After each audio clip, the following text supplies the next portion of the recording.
Yes. Can y'all hear me okay?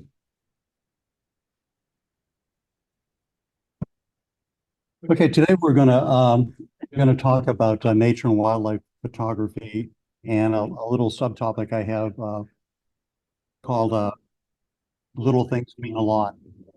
And I sort of got this idea a number of years ago when I was teaching at, uh,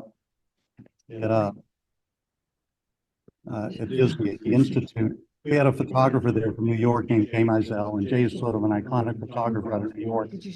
And his little gimmick was taking pictures of people making certain gestures, rather than just taking a straight-on picture of somebody, waiting for them to do something a little bit different.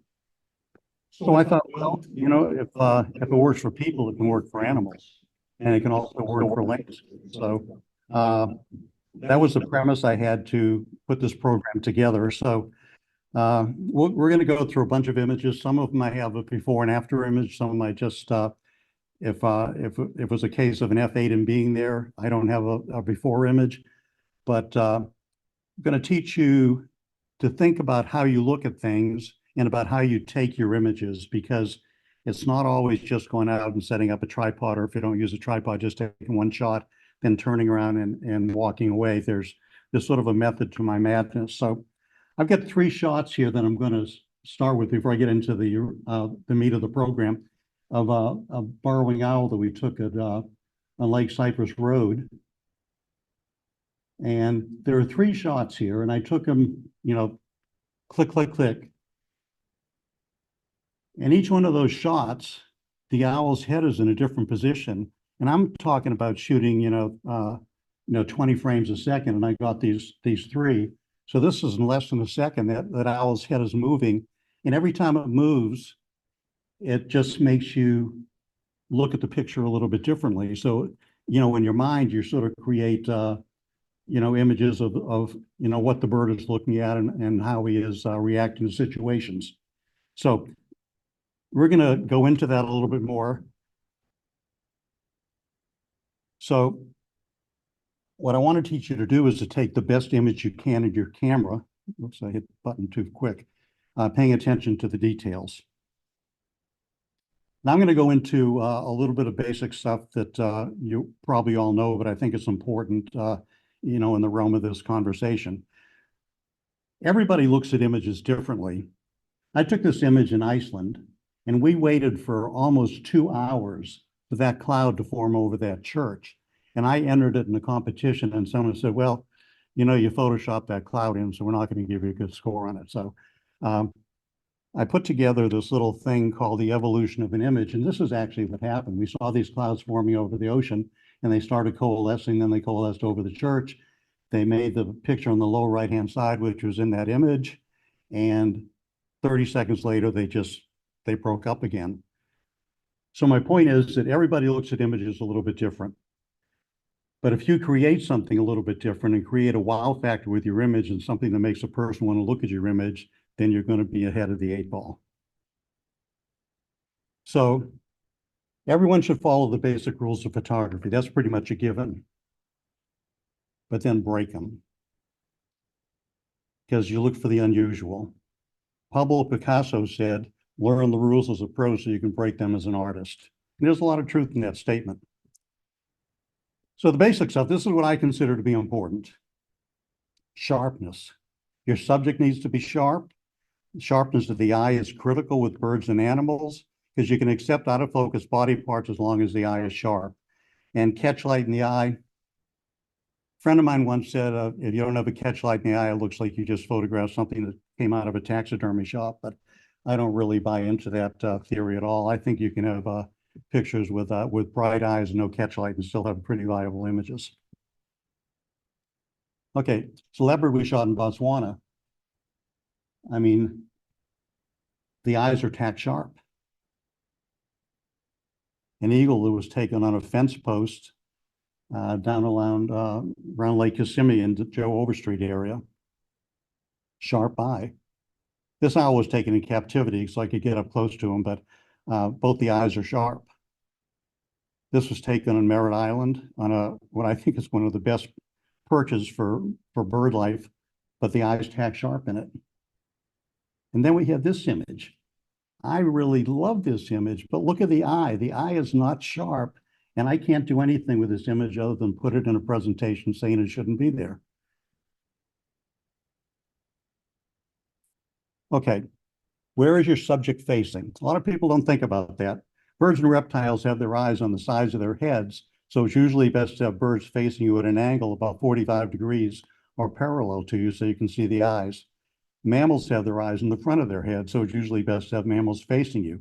But neither birds, reptiles, or mammals should be walking or flying out of the frame or away from you in the frame of your picture.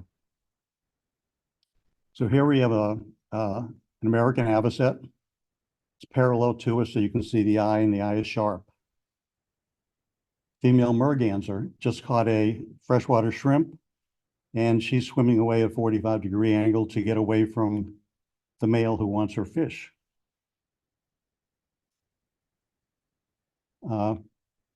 Black skimmer flying at us at a 45-degree angle. The eye is visible. This bobcat, this guy was in a creek, and we stopped to look to see if there were any bobcats around. I didn't see anything, started moving the car, and all of a sudden he comes out of the creek, he shakes all this water off him, sits down and stares at us for about 20 minutes. So it was a wonderful opportunity. But then again, his eyes are sharp. Here's an image, which is not a bad image of a swan, but where is his head? His head is facing away from you. And you got to understand that animals are going to move. They're not going to be static. So if you give them just a couple of seconds, he's going to turn his head. So the difference between this image and the previous image is night and day. Here's the least turn flying away from us, not a very good image. And here he is parallel to us, so it's a much better image. The position of the subject in the frame. You always want to have some place for your subject to go. You don't want the beak or the nose or whatever of your subject too close to the edge of the frame. They need some place to go in the frame. And bullseye, a lot of controversy about bullseye. I think if you have an equal and opposite image, or if your subject fills the frame, it doesn't hurt to put it right in the center of the frame. And I'm not going to get into any discussions about which I think is best. I don't see any reason not to do it if it works for your image. Okay, foreground and background. Need to understand the relationship of the foreground and background to your subject. Does the background or foreground complement your subject, or does it detract from your subject? And control of the background and the foreground can isolate your subject. So you don't want any subject that's going to detract, or any foreground or background that's going to detract from your subject. Okay, this was taken at Lake Morton in Lakeland. Not a bad picture of the Aninga, but he's got a big bright sky behind him, which really does not do anything for the image, because your eye tends to go to the brightest spots first. So the bird actually becomes secondary in an image like this. Well, he got tired of us photographing him, and he flew to a tree that was a little bit lower, and we photographed him at that tree. But look at the difference.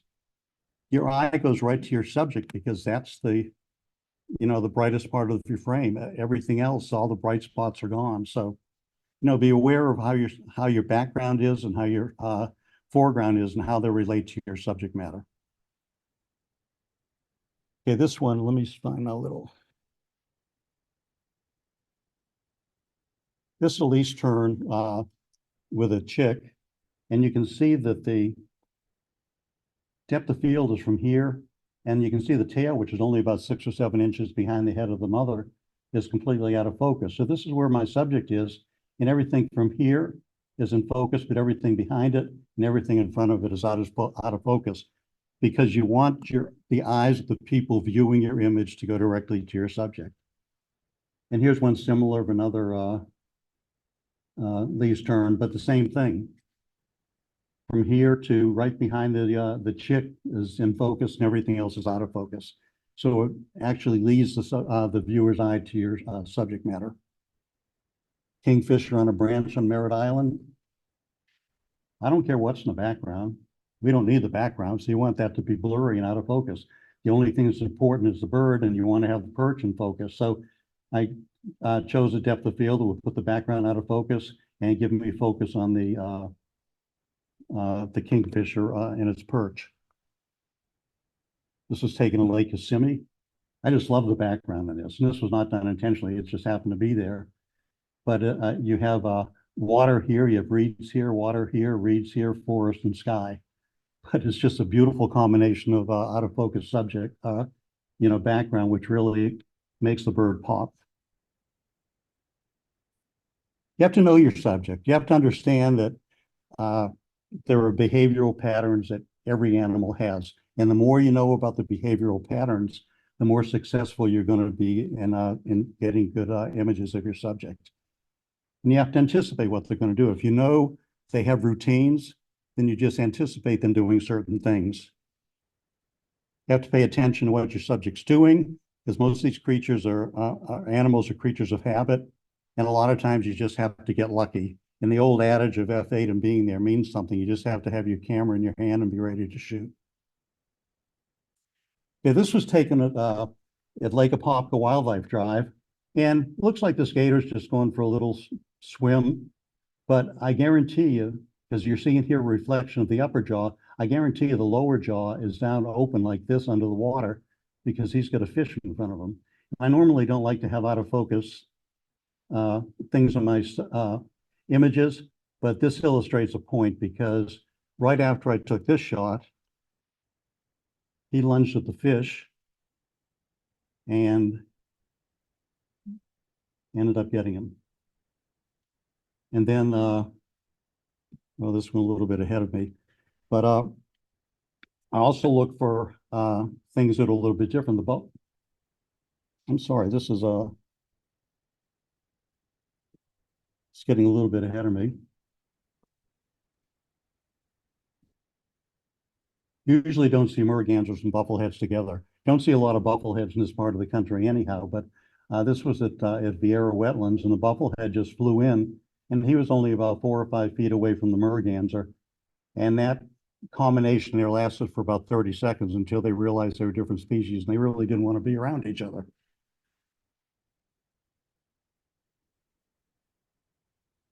Okay, anticipation. If you think your subject's going to do something and you're prepared for what they're going to do, then the chance of you getting better images, more viable images goes up. I saw this great blue heron catch the fish, and I knew somewhere along the line he was going to swallow, and I just happened to catch it midair between his beaks. But I was ready for that shot. Here's Forrester, I believe this is Forrester Terns. But this is a youngster that really was beginning to fly, but he really didn't know how to capture food, so the mother was still feeding him. So what I did is I knew that at some point in time the mother was going to come and drop a fish in the baby's mouth. So I just focused on this the youngster here and just waited till the mother came in and captured this feeding thing. And I also did the same thing with this one on the shore because I knew that she was going to come in at some point in time and feed the baby. But we had sat there and we watched them and watched what their techniques were and how they were feeding the babies, and knew that if we focus on one of them, the opportunity to get a good shot like this, just increases. This was taken in Iceland. If you've ever been to Iceland and seen the puffins fly, they're very spastic and very erratic. And the fact that he jumped off this cliff, little ledge here, doesn't mean that he's going to come back to that ledge. But I had my fingers crossed and I was hoping that he would. So the minute he jumped off the cliff into the water, I pre-focused on here, set an f-stop that I wanted to make the background soft. And I just waited until I saw him coming into the frame, hoping he would come into the frame, but he did come into the frame. And I think I snapped a burst of about 7 or 8 images. And this is the one that came out the best. But when you do things like this, you sometimes get something that's a little bit more comical, where this guy actually missed his landing. And it looked like the other puffins were looking at him and saying, you know better than that. Okay, I'm sure this heron did not anticipate the snake wrapping its body around his beak. But that it happens, but you've got to be prepared for this happening. Now, this is the cool shot. This owl was sitting on this on a perch on this tree. The one that's on top came in from the left and perched on a branch behind him.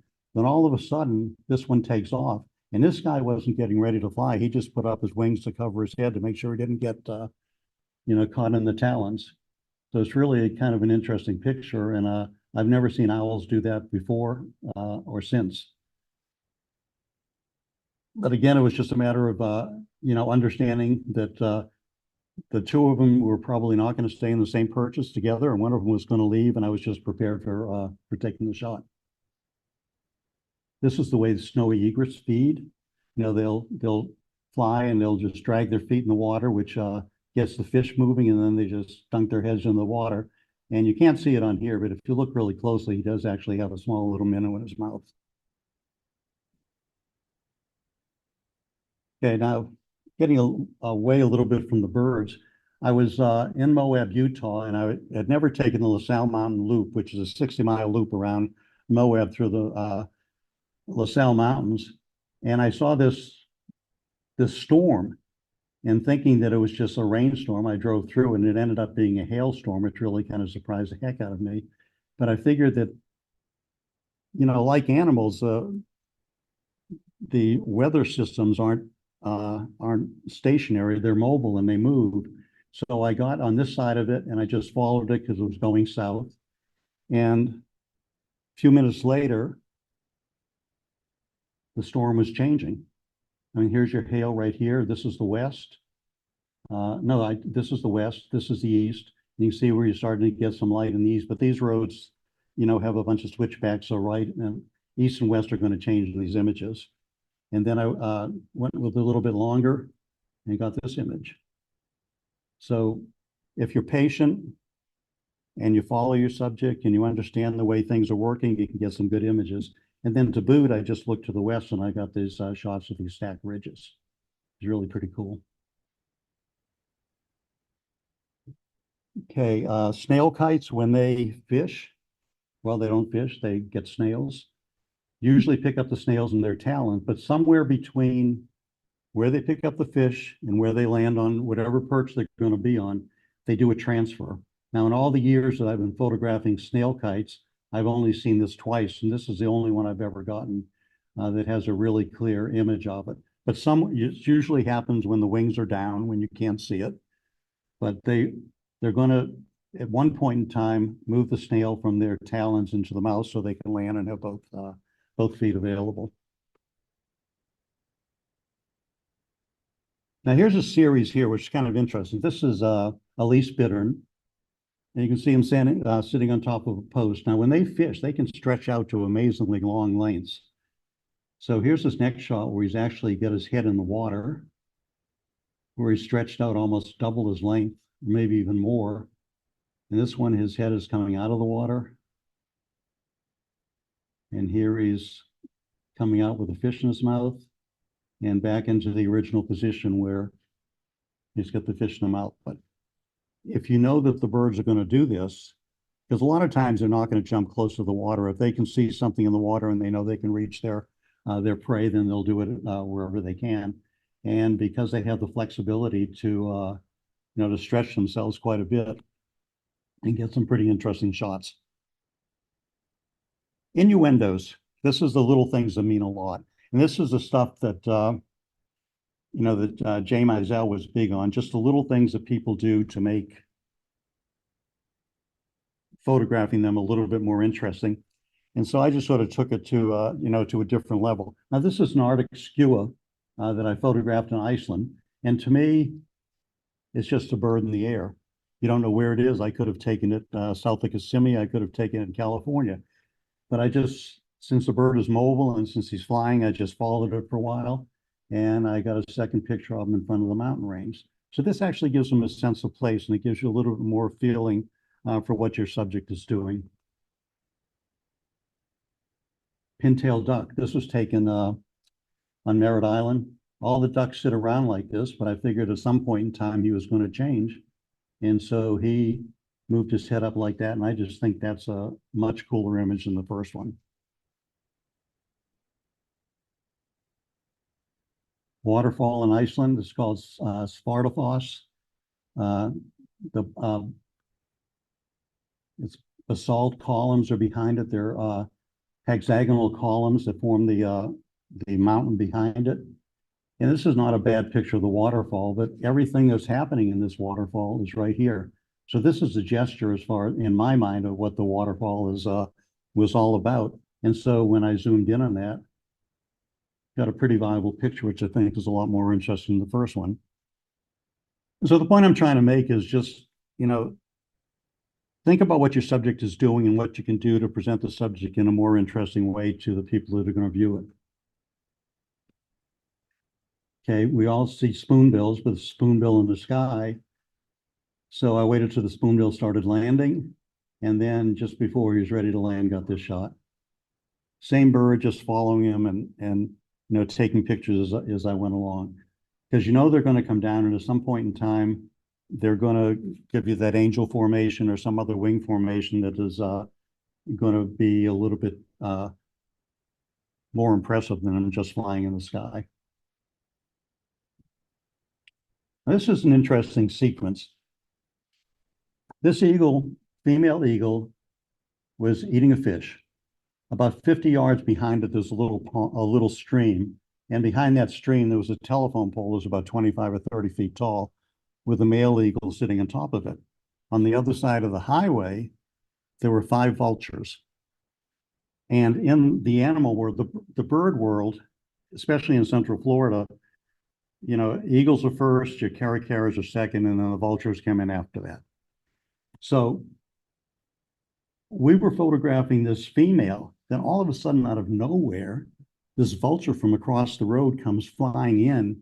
The male behind it sees it and pins his head to the ground and holds him down because he didn't want that bird anywhere near his fish or his spouse. And then the vulture realized it was time to get the heck out of there and got out of there. But it was really a very interesting sequence because that vulture was pinned down. His head was face down in the dirt with a talon around his neck. He was just flapping his wings. They just probably couldn't figure out what in the heck happened to him. But you get shots like this when you just decide, maybe something else is going to happen.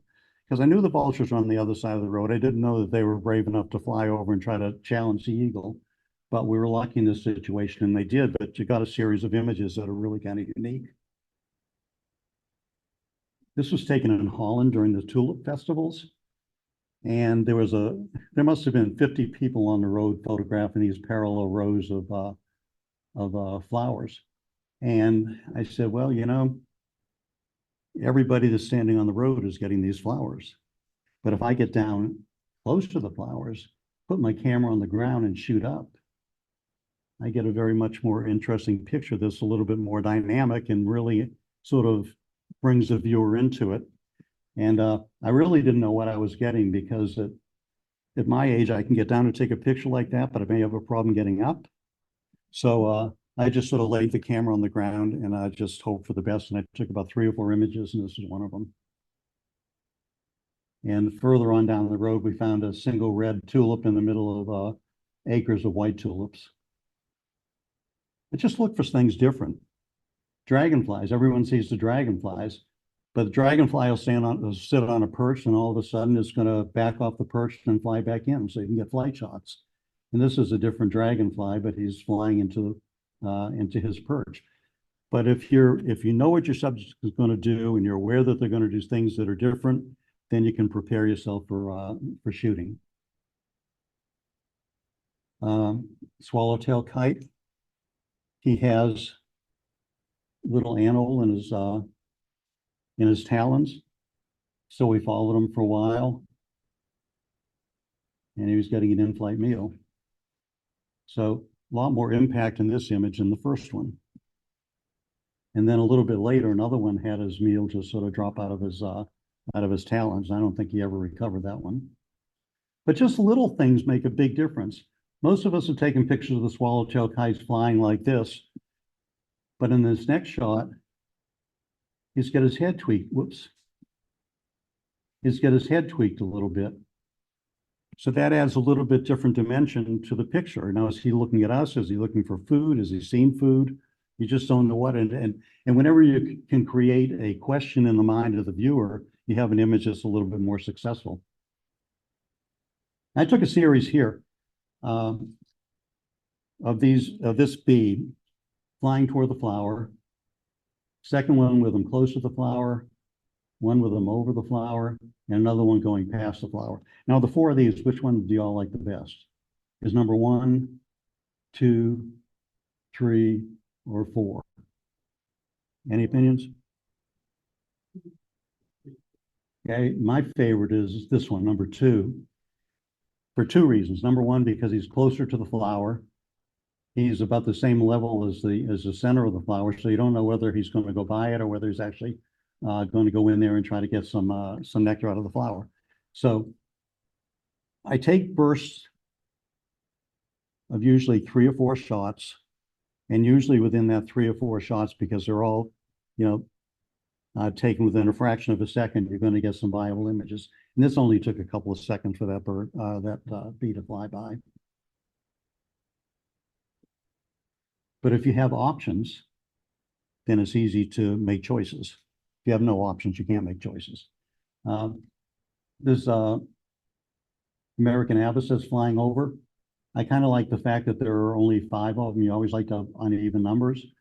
But there's something about this image that just sort of didn't really look right. And I had taken a bunch of images of flying by, and this next one, there's just a little bit more space between the birds, and it just looks like an image that your eye accepts a little bit more. Same flock of these birds flying in formation. Now I'm going to contradict myself because I said that I like, order and things. But when these guys turned around and started coming at me, they look like this. And for some reason, because that creates a sense of tension and a sense of different type of movement with the birds. And I just really like this image a lot more than the first, even though it seems like it's just a mishmash of birds. But if you look at the order here and the disorder here, I just think that this has a little bit more impact. Okay. I don't know about you guys, but I think hoots were put on this earth to ruin good pictures. So I had, that sounds like Susan back there. But I found these 3 bulbous whistling ducks sitting on this little perch. And like I said, they're mobile. They're going to be moving around. And this guy hopefully was going to be moving around out of the picture. So I stayed with them for a little while. Next shot I got, one of the birds is sticking his beak in the water. Coot is still there. Third shot, they got into sort of a nice little formation on top of the perch, and the coot had moved over far enough that if I cropped in a little bit more, I could get him out of the picture. And I thought this was a pretty nice picture until this one happened. And look at the difference. Talking about 4 or 5 second difference and waiting for the birds to move. I mean, this one just has a symmetry to it. I mean, it's just really kind of, in my mind, the better of all those images. Same with the pelicans. The beaks are not even. Wait a few minutes, and still the one on the back is a little bit off, but a much better picture than the first one. And we all do this. We all get into situations where we're going to silhouette a bird against a bright background, but his beak is lost in the in the dark part under one of those waves. So if you just wait a little bit for the water to move, then you can see the whole beak, and it just gives you a little bit more. It's a better look at the image. And Reg probably remembers this. We were photographing this model on the shores of Lake Monroe, and we were getting her in all these different poses with the golden water behind them. And then she stood up, and the sun was up high enough, and there was Danielle. And I said, Danielle, just put your hands up like this and hold them together. So she did that, and then we just moved to a place right behind her where we could get the sun in her hands. So again, just thinking about different things you can do with your images rather than just getting basic images of her sitting in pose positions, just doing something that's a little bit more unique. This kestrel, used to seeing kestrels by their tail feathers going in the wrong direction. But this one was sitting on top of a post, and I don't know whether he had just eaten anything or not, on top of a tree. I don't know whether he'd just eaten something, but he was just staying there, and he just started stretching his feathers. And then this was taken at the jetties on the New Smyrna side of Ponce Inlet. And snowy egrets, for whatever reason, when they're fishing in these rocks, are just always on each other's backs.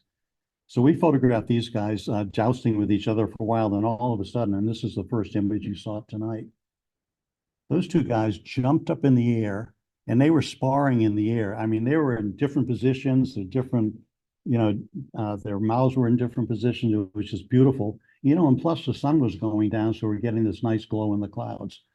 So if we'd have just been happy with photographing the birds on the ground, we'd have never gotten this. And those are, I mean, I just love those images. Okay, we're not going to take a break, but this is a silver fox that was taken in Patagonia. I had the opportunity to lead a tour there about 10 years ago with David Munch and Jack Dykinga, and we just had an absolutely wonderful time. But these silver foxes came out of the woods, and everyone says, you don't want to get too close to animals because you're going to freak them out and they're going to stress them and everything.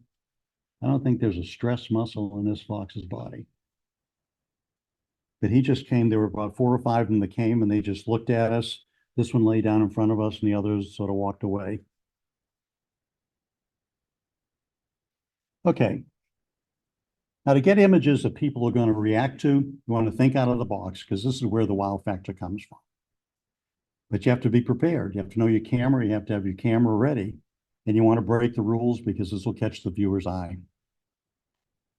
This image was taken in Yellowstone. It was 27 degrees below zero. And we stopped at this rest area to photograph, this is the Madison River, to photograph the Madison River because they had this line of trees behind it. And the steam was coming up off the river in reaction to the sun starting to come up. And so we stayed there about 10, 15 minutes getting all the shots we wanted. Then we started putting our cameras away. Then all of a sudden, out of nowhere, this bison comes up and makes that picture. And if we hadn't had our cameras out, if we'd have had our cameras in our bags, no one would have gotten that shot. So this is your F8, F8 and being there and just being pretty darn lucky. The snail kite, I've never seen a snail kite with his feathers fanned like this with just a single strand of, a feather in its mouth. And I've been photographing snail kites for over 25 years, and I've never seen one doing that when they're preening. But then again, I was photographing the snail kite. I stayed with him as long as I thought I could, and then all of a sudden he does this. This is probably my favorite kingfisher picture. He's about 20 feet away from 2 immature green herons. And the green herons have a little rookery. I don't know if y'all are familiar with Merritt Island, but in the middle where they have the 2 restrooms, usually the little green herons or the green herons are nesting there. And there were 2 young ones. And this guy flies up onto this perch and he just sort of sits there. And then the green heron started squawking at him, and he just let them know that he could squawk back. And I just think it's a pretty neat picture of the kingfisher because they're sort of in the same category with the kestrels, where they're very familiar with their tail feathers going the wrong way. 2 young aningas in a nest. Now, if you've ever seen aningas in the nest when it's around feeding time, I mean, it's mayhem. They just go crazy. But I watched them for a few minutes. I got this shot, which I really liked because their beaks were touching each other. But then about 30 seconds after that, the one on the right just walked around the nest and has a nice tender moment with his mother.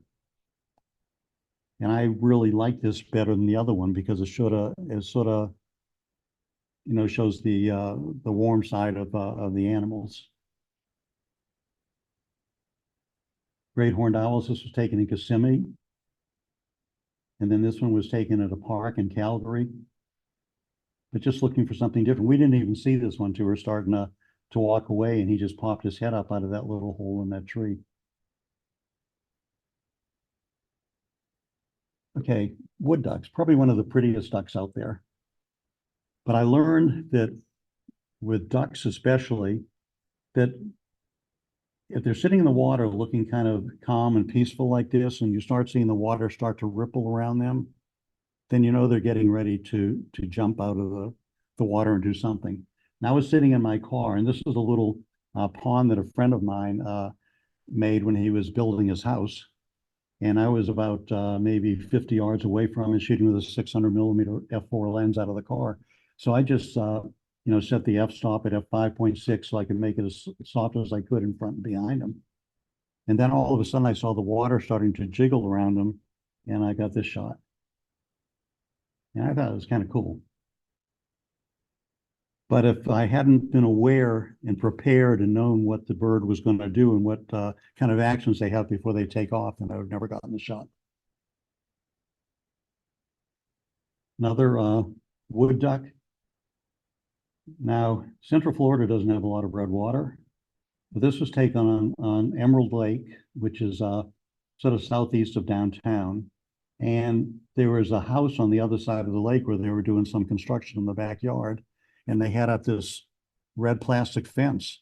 So when the sun came up, the light hit the fence and just reflected on the water and made it red. And then that duck just jumped in the water and started swimming at me, just made my day. It's just looking for something different. This is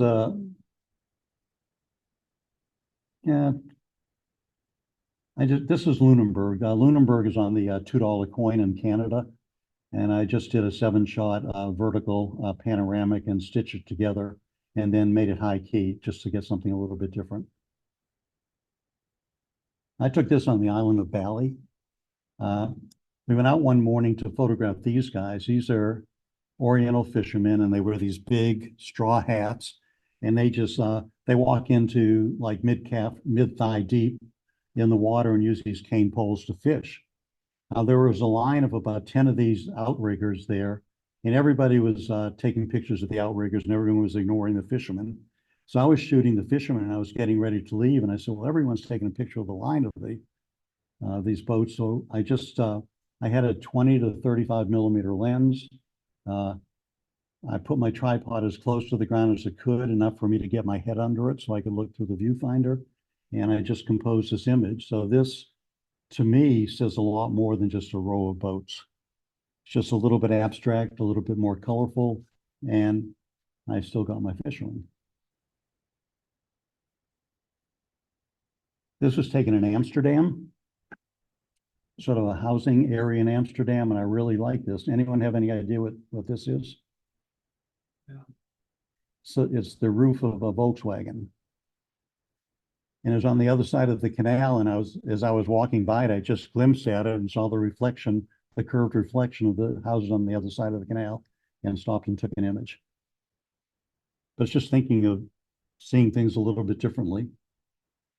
My wife never forgave me for this one. We were in St. John, New Brunswick, and I woke up at 2 o'clock in the morning, couldn't fall back asleep, so what does a photographer do at 2 o'clock in the morning if he can't sleep? Takes pictures. So I put my camera stuff together, put my camera on a tripod, and got between the blinds, the curtains in the room, and the window. I had a little rubber lens hood on my camera, and I took a picture of the dock, of the walkway around the hotel with the fog rolling in 2 o'clock in the morning. But there were no people there, and I think it's kind of a mystical feel to that image. Because everyone has probably seen this thing. This was taken in Sanford. But what I did a little bit different is I just created a high key image here, and I removed the horizon line, so it looks like it's a floating dock. But just thinking a little bit out of the box. When we were in Iceland, we were photographing a glacier, and this was our instructor, a guy named Daniel Bergman. And of course, Daniel takes groups there all the time. And there was this one little rock boulder sitting in the on the edge of the water, and so he kneeled down on that and taking pictures of the the glacier at totally different angles than we could do. But I just thought it was a cool picture, of him against the reflection of the clouds in the glacial lagoon. This was taken in Iceland also. Now, one of the things that I think is very important, and I've seen a lot of people, stop at one particular position to take a picture because they have something in mind. And just because you have something in mind doesn't mean that you can't look elsewhere. And they get up and they plop their tripod on the ground, they put their camera on, they take a couple of pictures, put the camera back in the bag, fold up the tripod and get in the car and drive away. Well, I've got a couple of different things here I'm going to show you. This was a church in a little town called Wick on the southern shore of Iceland. And I just like the feeling of the church against the really bold mountains in the background, and of course the colorful flowers in the foreground. But I figured, well, if I take it from this angle, what happens if I walk about 100 yards around the corner and take it from a different angle? And I got this. Totally different feel for the picture. Same church. Church hasn't moved. It's just I moved to get a different view of the church. We were in a Valley of Fire State Park just north of Las Vegas, photographing the contrast between the red rocks and the light rocks. And we were so intent on doing that, we didn't even notice what was happening in the sky. So we were laying down on the ground, just getting all these really weird formations and patterns. And we got up and somebody said, "Look at the sky." So we looked at the sky, got one or two pictures and the light in here changed drastically by the time we got a couple of pictures. But just a really different image. You can see where the wind is blowing and causing the clouds to look different ways, and in stark contrast to the solidity of the rocks in the bottom. Everyone's photographed the Limkins, but this was on a berm at Vieira when you could drive Vieira, and we just got down to the bottom of the berm, sort of crawled really low, popped up enough to see the Limkin on the berm, but it took all of the commercial stuff. It took the driveway out of the way. It took a lot of the water behind it out of the way. So all you have is not a focus background, not a focus foreground, and it just sort of highlights the bird. This was taken at, if everyone's familiar with Vieira, they used to have some ponds across the street called the Click Ponds. And I went in there one morning and the sun was coming up behind these wood storks. I drew a blank in the name. But what I liked about this is there's nothing really regular to this pattern. It's very irregular pattern. You really can't see where there's a water line, where the feet start and the feet end. And I just thought it was a very different type of image. And I actually got a call from Rick Salmon after I posted this on my website, and he asked me to do a blog on his website using this picture and explaining how I took it. So that made me feel kind of good about that. Yeah, I've got a short series here. This was taken west of Mascot off a road called Lee Road. And we were driving around and we saw, it was a foggy morning. We saw this group of trees, which was very interesting, but we saw the sun was going to come up here. So I made a comment about not just planting your tripod on the ground and, and taking pictures. So I saw that this is where I wanted to go, but I just wanted to see what was around this grouping of trees. So I walked around it, and this little tree here sort of intrigued me. And I thought in my mind, if I take a picture of the sun coming up on the other side and I get over fast enough, maybe I can get a picture of this tree in the fog.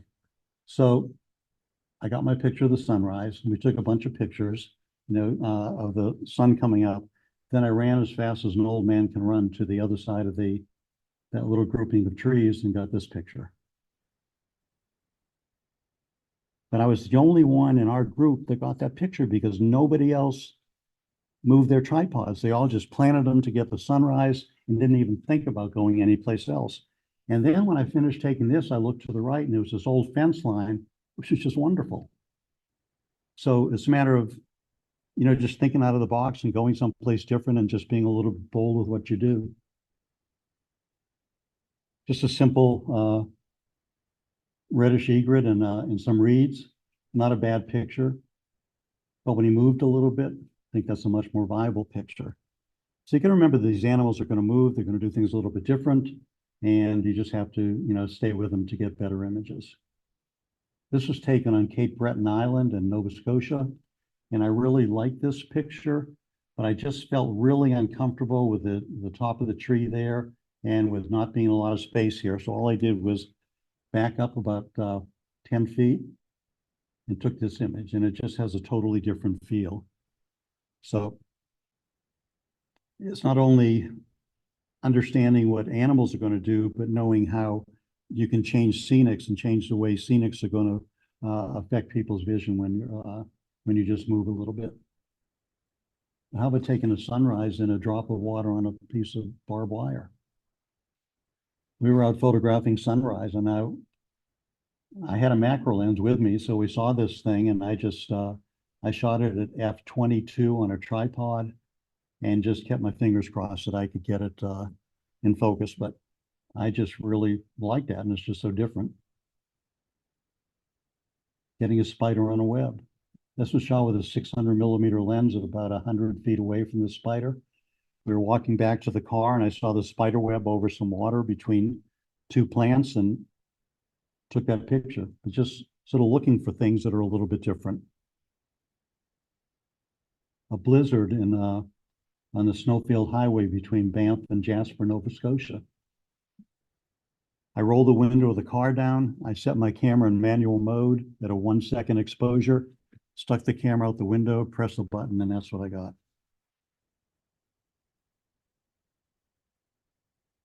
Doing something a little bit different, and with zooming, I'm sure a lot of people do this with flowers just to get a special effect. Just using a smaller aperture, longer exposure, and zooming the lens during the exposure. Now, this is pretty cool. At Vieira, a couple of years ago, they used to have caracaras that lived on the southwest corner, had a nest in the southwest corner of Vieira wetlands. And they would always fly back and forth diagonally across the wetlands because they would do fishing in ponds on the northeast corner. But red-winged blackbirds, when they're nesting, are very territorial and very protective of their nests. So I call this synchronized flight, but this red-winged blackbird was just very aggressive when the caracara came by, just trying to get it from coming into its neighborhood. So he scared it away. The caracara comes back, and the red-winged blackbird attacked it again, and actually got on the back of the caracara to push it out of the way. And to top everything off, when I got finished taking the second picture I showed you, this guy flew by and I got one shot of him. It's a 600mm lens, handheld. I don't know what the exposure was, but I was just lucky to get it sharp. This young caracara was sitting on a fence post. We stopped to photograph the caracara. Of course, as birds often do, they fly away when they don't especially want you to be around them. And he flew over a fence on the other side of the road, under a tree, and disappeared. And I was with 2 other people. And I said, I'm going to go take a look at where that bird is. And they said, oh, no, it probably just flew away. So I went there and I went under the tree, got to the fence line, looked under the tree, and he was sitting behind this rock preening himself. So. And the same 2 guys in the same day, actually, we were photographing. If any of y'all ever go down to Joe Overstreet Road, there's a road there called, before you get there, to Camp Lonesome. It's on the east side, and you go underneath the turnpike, and there's a big sod farm there. But if you follow that road all the way down, it brings you to Camp Lonesome. And at the end of the road, there's a farm that's actually growing African animals, or raising African animals. But that gate is usually closed. So we got there at the very end of the road, and there were 6 deer sitting on the road. And of course, they didn't like the idea that we were there. So 3 of them jumped over the fence immediately.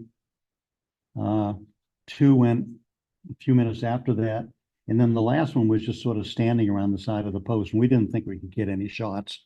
And so I just put my tripod on the ground, pre-focused on this post right here, and I was rewarded with a shot of this guy midair jumping over the fence.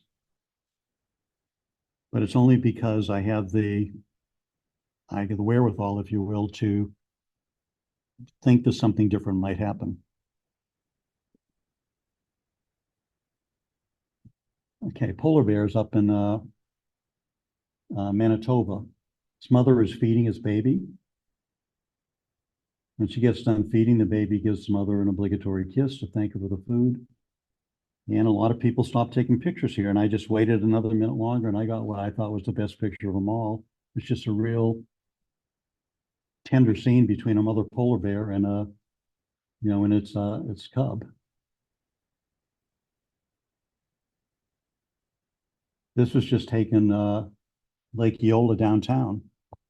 The swan was went in the nest, was sitting over the birds, over the chicks, or what are they called, cygnets. And when she stood up, the cygnet stood up, and I got this picture. And this was taken a number of years ago at Sparks Lane in the Smokies. And I took this because you can see the difference in the color between this side and this side. Tony Sweet and I were there. We were doing a workshop in the Smokies, and we were photographing orb spider webs on these on the barbed wire here. And as the sun was coming up, we both stood up because we were on our knees, and Tony said, "Man, look at that road." And the sun was coming up to the east, and it hadn't yet gone up high enough to get over these trees. So you have this totally different color patterns there, which I think makes for a pretty unique shot.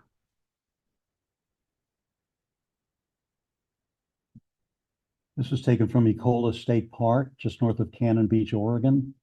Sun's coming up from the east, which is to the left here, just creating a very ethereal feel to these rock formations in the ocean. And light painting. If you've ever done light painting or had a chance to do light painting, I was doing a workshop in Moab with Dave Black, who's sort of the guru of night painting. And we were in a little rock canyon below this. This is Delicate Arch, below Delicate Arch. And Dave was up here sitting, parallel to Delicate Arch with a 2 million candle power lamp. And we were doing like 30-second exposure. You can see the way that the stars are moving, to get the pictures there. So just the creative things that you can do if you think a little bit out of the box. And I know this is Audubon as a bird group, but this is part of nature. We were driving on Black Point Wildlife Drive, and my friend Ken said, "I think there's an otter in the grass. We need to stop and look at the otter." But he said, "Don't get out of the car." I said, "Well, Ken, if I don't get out of the car, I can't take a picture of what's there." So I opened up the car and I sort of stood with between the car and the door. And all of a sudden, this black thing that was sitting on the side of the road jumps into the bushes, and you see a half a dozen these snowy egrets jump up in the air. And the next thing you know, he runs across the road with a snowy egret in his mouth. And I got 4 shots, and Ken was sitting in there going like, "Should have gotten out of the car." Again, I'm going to do a couple of quick things with post-processing, and then we'll be done. You all seen the movie Forrest Gump? Forrest Gump stopped running at mile marker 15 on this highway. This is Monument Valley is down here, and this is 15 miles north of the Utah-Arizona border. But everyone was taking this shot, and people are stopping here. There are cars up here. I mean, there must have been 20 or 30 people behind me, and cars were coming down the highway doing unbelievably fast speeds the way they do in Utah, because some parts of Utah don't have speed limits on the roads. And I thought, well, everybody's doing this shot. So I figured if I went into Photoshop and put a midnight filter on it and added a moon, I could get an interesting shot. And I got that. Just playing. And this was taken at Block Towers. I took a took a picture of the flowers with the swallowtail butterfly on it. I put an oil painting mask over it and then just painted the butterfly back into its original shape. So that's really about it. This is the swan we saw earlier. And I used this as a Valentine's card a couple of years ago. I just took the swan, I, created enlarged my canvas, flipped the swan over, put the two of them together, and wished everybody happy Valentine's Day with that. So that's about it. So if you all have any questions, I'd be more than happy to answer them. And I appreciate you giving me the opportunity to talk to y'all.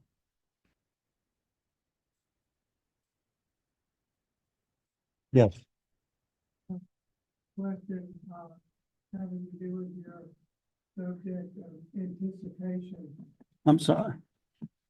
When you talked about anticipation, and for example, when you did the wood duck, and then a second light, and you anticipated it was going to fly, so you were able to get a shot of it stable, and then next shot of it when it was flying. So did you have your camera? I'm very much a novice, so I'm using novice words. Okay. Did you have your camera in some kind of a continuous multiple frames per second mode, starting with that duck when it was stable and continuing up to the point and including when it was flying? Or no, you just quick enough to catch another one when it was flying? Okay, now I took individual pictures of the duck in the water. And once I saw him start moving like this, the minute I saw him start to make a forward motion, I just did a burst. Probably about 8 to 10 pictures. And that was the best of the lot. Yes. Just at the beginning of your presentation, did you talk about your equipment that you're using? Oh, right now I'm shooting a Nikon Z9, and I have a Z6 III, and I'm shooting for scenics and landscapes. I have a 24 to 200 millimeter lens, and I use my old 200 to 500 on the Z9 with an adapter for wildlife. And one of the most difficult things I've found is for birds in flight, it's keeping the eye in focus of the birds. And do you have any special tips on that? Well, the newer cameras, the mirrorless cameras will lock into the eye. Is that what you're using primarily? Yeah. The automatic locking feature, you find it very good? But even if you don't have that, I find that, everyone says that once you lock on to a moving subject, you can just follow it. But I, just out of habit, I will continually refocus as I go along. And if I have the head in focus, usually a bird that's far enough away, the eyes can be pretty sharp. Now, if they're closer, I'll either use a tripod or and normally I'll use a tripod. If it's used to always say if you want to sharpen the jaw, use a tripod.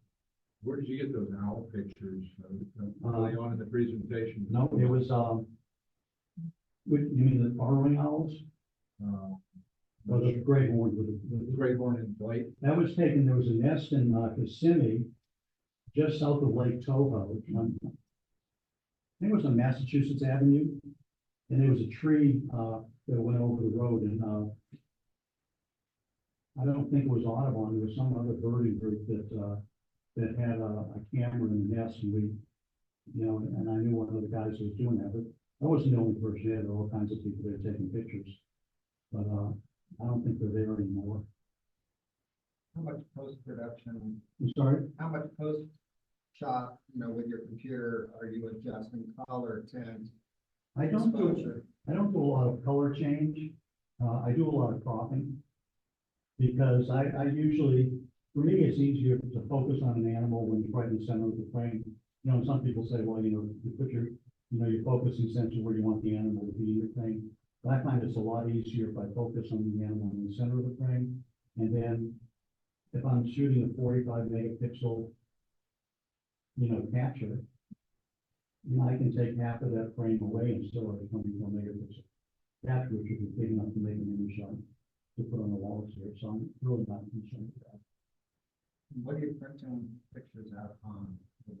What am I? When you go to print the picture out, if you're happy with the picture and you want to make it 24 by 36, what process do you use? Well, I used to take it to Reg, but Reg sold his business, and I can't do that anymore. Reg is right back there. So, but I usually go to RTR. It's on Fern. They're very Cruise good. Road. RT, right. Yeah, and they do a pretty good job. They do a good job with everything. I'm not crazy about the vacuums they use on their metal frames, because there are better ones out there, and they won't use them. They're sort of like, metal frames that Shiny Prince uses. And, you can put a little French clamp in the wall, which is just a piece of metal that comes out about a quarter of an inch, and it just looks out like this. And it has like, you can do whatever length you want. Are you printing them on paper, or are you printing them on metal, or are you printing Well, them- if I'm doing bigger ones, I usually print them on metal or canvas. If I'm doing paper, I have an Epson printer at home, and I use, premium ultra paper, I have some. And I can do 13 by 19 prints with one. It's usually, big enough. I don't get wall space to put them up there anyway, so. What shutter speeds do you typically use for the birds in flight? I know it depends on all the conditions. Well, Rough number. I normally don't like photographing birds at shutter speeds less than 2,000 per second. So I started, and I really thought doing this because I used to always shoot in aperture priority, because to me, controlling depth of field was more important than anything else. But I found that I've started using auto ISO, and I set my f-stop at 7.1 at a 2500 per second, and let the camera do it. And with the mirrorless cameras and using a little bit of Topaz denoise, I can actually take a 12,800 ISO picture and get rid of it. That's a shot. Yeah. Still sharp, nice and sharp. Still sharp, yeah. Well, you always lose a little bit of detail when you denoise, Okay. but as far as, being ashamed to show it to anybody, absolutely not. Hmm. What do you think about that, Rich? Because you do the same thing. Yeah, pretty much. About the same? Any other questions? Well, I hope you all gained a little bit out of this. Yeah. Yeah.